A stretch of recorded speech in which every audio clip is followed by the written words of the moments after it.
Second, God's word is in our mouth. Gusto lang ni Lord na alalahanin natin ng kanyang salita. Binigay na sa atin yung word ni Lord eh. Binigay na ni Lord ang kanyang salita, ang Biblia. Kailangan lang natin itong basahin. At ang katapos natin basahin, next, we must know that the word of God is in our mouth. Ito'y ating pagbulay-bulayin, pagsalita-salitain, at ibahagi. Sabi po sa Proverbs 18 verse 21, basahin natin, Death and life are in the power of the tongue, and those who love it will eat its fruit. So hindi lang po pala natin ay napakamakapangyarihan. Either it will give life or death sa ibang tao. Ano to yung death? Ito po yung mga curses na lumalabas sa ating mga labi. Ito yung mga kamatayan na sinasambit natin sa mga tao.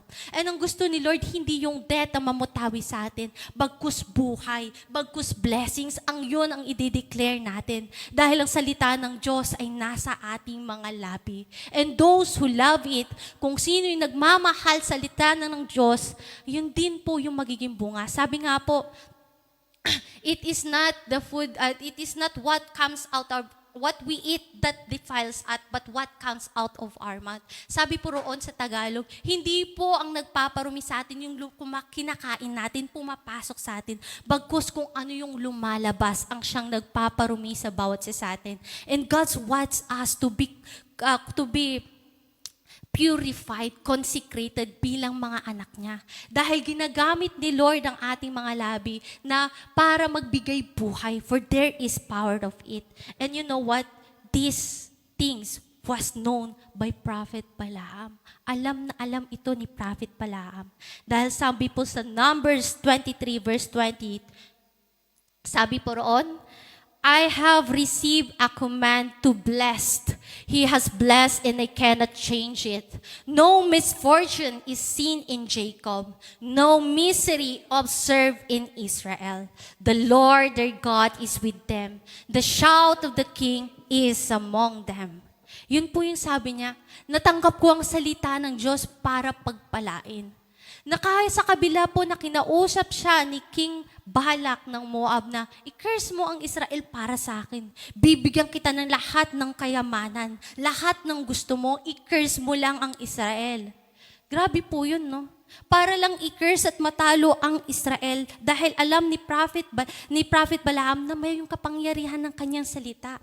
Ang ating mga labi, na kung anong lalabas dito, yun po ang pwedeng maganap po. Kaya gusto ni Lord na ginamit siya, bago pa po siya pumunta kay Haring Balak, ay kinausap na po siya ng Diyos. Nakipagtagpo na po ang Diyos sa kanya na hindi niya pwedeng i-curse ang bansang Israel or ang Jacob. Kasi ito'y binless ni Lord. You cannot curse what is blessed. That's why, sabi niya, as God's command, He has blessed and I cannot change it. Binless ni Lord ang Israel, bakit ko i-curse? And ganun din po pala sa bawat sa atin. Na ang gusto ni Lord, manatili sa bawat sa atin yung declarations of gratefulness, declarations of goodness, and declarations of blessings para sa ibang mga tao. Ayaw ni Lord na gamitin ang ating mga labi to curse an individual, to speak words which is ill to other people, para mas i-bless tayo. Mas gusto ni Lord na tayo makakilusan at pagkakilusan. And God cannot, and sabi doon, I cannot change it, what God has blessed. No misfortune, wala kahit anong gawin mo sa akin, anong sabihin mo sa akin, anong ibigay mo sa akin, hindi ko pwedeng gawin. Kasi nangusap na ang Diyos, kumilos na ang Diyos, and I cannot break what God has done, for God is with them.